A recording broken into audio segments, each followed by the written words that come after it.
Julian Assange sera-t-il extradé vers les États-Unis où il encourt 175 ans de prison? Après plusieurs mois d'interruption, la justice britannique examine à compter de ce matin la demande américaine.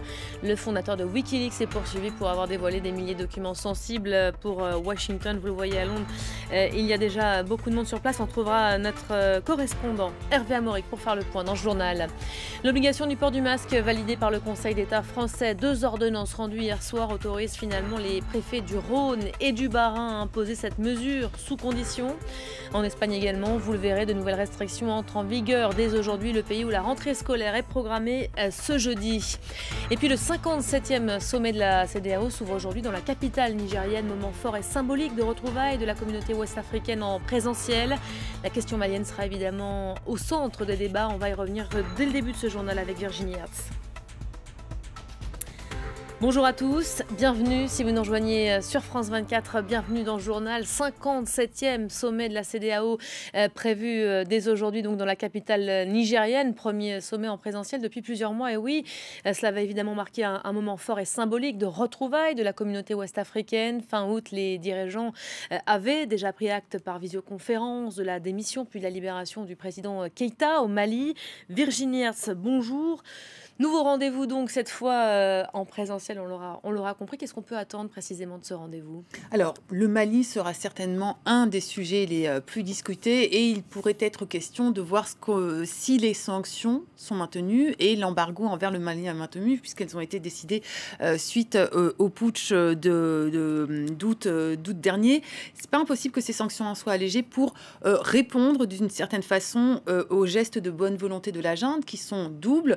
Premièrement, le fait que la junte ait autorisé l'ancien président Ibeka à partir se faire soigner aux Émirats arabes unis.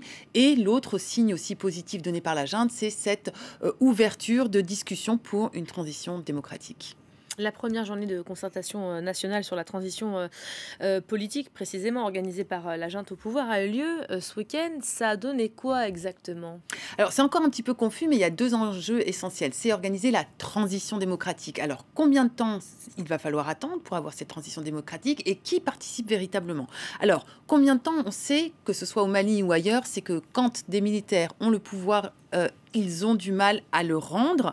Et quand ils le rendent, généralement, ils essaient de continuer à tirer les ficelles en coulisses. Pour l'instant, officiellement, la junte semble indiquer qu'elle serait prête à une transition de 3 ans. La CEDEAO et la France disent non, il ne faut pas que ça dépasse 1 an et font pression. Et justement, l'embargo, c'est en relation avec ça aussi, et les sanctions financières. Quant au M5, qui est l'un des principaux mouvement d'opposition, lui, mise à 2 à 3 ans de transition. Bon, tout ça est discuté. L'autre question, quand même, c'est aussi qui participe à ces pourparlers. C'est officiellement extrêmement large. En fait, tout le monde a été convié. Les syndicats, les partis politiques, les mouvements d'opposition, les anciens rebelles, à l'exception près, quand même, du mouvement Touareg, essentiellement la coordination du mouvement de l'Azawad. Ça pourrait, à terme, créer un petit problème. Mais sinon, tout le monde est là. Mais attention, être consulté ne veut pas dire co-décider. Et ceux qui veulent absolument avoir leur mot à dire, c'est évidemment les représentants du M5, le mouvement de l'imam Diako, qui est celui qui a mené le plus l'opposition à Ibeka dans la rue et qui, au départ, ne voulait pas participer parce qu'il n'avait pas été invité nommément. Là, ils ont été invités nommément. A priori, ils ont beaucoup d'influence sur l'ensemble de cette conférence et on peut imaginer que finalement, les discussions sur la transition démocratiques au Mali vont surtout se jouer entre d'un côté la junte et de l'autre côté le mouvement M5. Merci beaucoup Virginie, on aura évidemment l'occasion d'y revenir tout au long de cette journée. Le fait de cette matinée, évidemment, c'est la reprise après plusieurs mois d'interruption. La justice britannique, en tout cas, qui donne rendez-vous pour l'examen de la demande d'extradition de Julian Assange, celle-là même réclamée par les États-Unis. Le fondateur de Wikileaks, emprisonné à Londres, la prison de haute sécurité de Belmarsh, vous le savez, l'Australien de 49 ans, qui est poursuivi notamment pour espionnage par la justice américaine, qui pourrait le condamner à 175 ans de prison. On va retrouver sur place tout de suite en direct de Londres notre correspondant Hervé Amoric. Hervé, bonjour. La question évidemment que tout le monde se pose, c'est que va-t-il se passer pendant les 3 prochaines semaines? 3 semaines pendant lesquelles, ici, derrière moi, devant la porte, nous aurons des manifestants appelant à la libération de Julian Assange et à l'intérieur, la juge Vanessa Baraitser qui va devoir trouver une conclusion dans cette affaire qui dure depuis maintenant 10 ans. Donc dans ce cas d'une demande d'extradition vers les États-Unis, la loi britannique n'impose pas à l'accusation de faire la démonstration devant la Cour de la culpabilité de Julian Assange. Il faut simplement que la juge, Vanessa Baraitser, soit assurée du bien fondé des charges retenues contre lui, 17 chefs d'inculpation pour violation de la loi américaine sur l'espionnage, vol informatique, mais surtout pour avoir aidé à publier des dizaines de milliers de documents secrets ou confidentiels américains pour la justice américaine. Ces publications ont mis en danger des agents américains dans des zones de conflit. Également, des diplomates ont été compromis, évidemment, pour la défense de Julian Assange qu'on va entendre dans cette journée. Eh bien, ces publications de Wikileaks ont permis de mettre en évidence des crimes de guerre présumés des forces américaines en Irak, en Afghanistan. On voit ces militants derrière vous. On vient de vous voir passer à l'instant un camion avec ce slogan inscrit en grandes lettres jaunes. Le journalisme n'est pas un crime. Hervé, est-ce que la pression de l'opinion publique peut changer la donne ?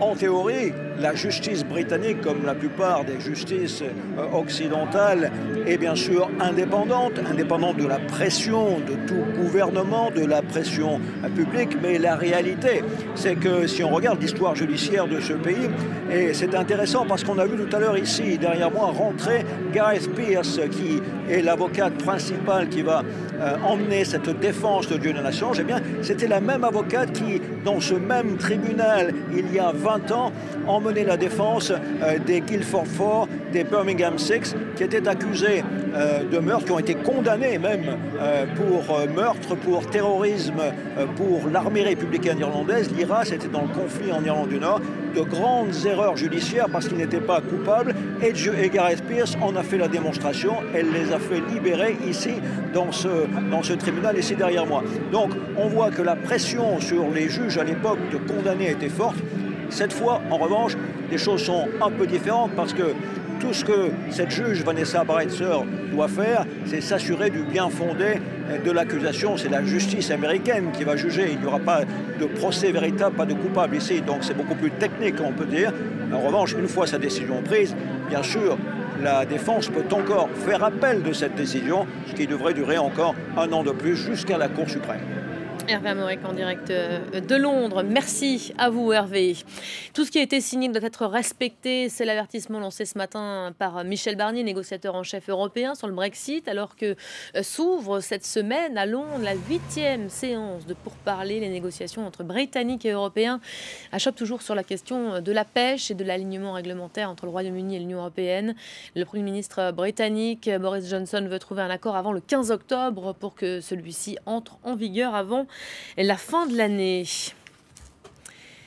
L'incertitude autour de Maria Kolesnikova, cette figure de l'opposition biélorusse. Un témoin a fait état ce matin de son interpellation en plein centre de Minsk. L'information est depuis relayée par les médias locaux. La police a depuis réagi. Elle réfute être responsable de ces événements. On ignore donc pour le moment ce qu'il s'est passé exactement. Nous serons en direct avec Gunnar Krag, notre correspondant à Kiev, dans notre prochaine édition pour tenter d'y voir plus clair. La police a interpellé, je vous rappelle, hier 633 personnes lors de nouvelles manifestations monstres. 100 000 personnes ont réclamé effectivement hier dans les rues de la capitale le départ du président Alexandre Loukachenko au pouvoir depuis 26 ans et fraîchement réélu. Il s'agissait du 4e dimanche de mobilisation. Une nouvelle carte de la situation épidémique en France. 7 départements supplémentaires sont passés en zone de circulation active du Covid-19, en zone rouge, autrement dit. 28 départements voient désormais leurs mesures contre le virus renforcées. Sachez que le Conseil d'État a par ailleurs validé hier soir la possibilité d'imposer le port du masque sur toute une ville. Il a globalement donné raison aux préfets du Bas-Rhin et du Rhône, mais sous condition. Il leur a demandé de revoir leur copie en délimitant des zones d'obligation. Le port du masque devrait donc rester en vigueur dans les centres-villes de Lyon ou encore de Villeurbanne. En Espagne aussi, le port du masque a été rendu obligatoire sur la voie publique. Dès l'âge de 6 ans, les enfants qui se préparent à retourner à l'école, la rentrée est effectivement prévue jeudi qui arrive.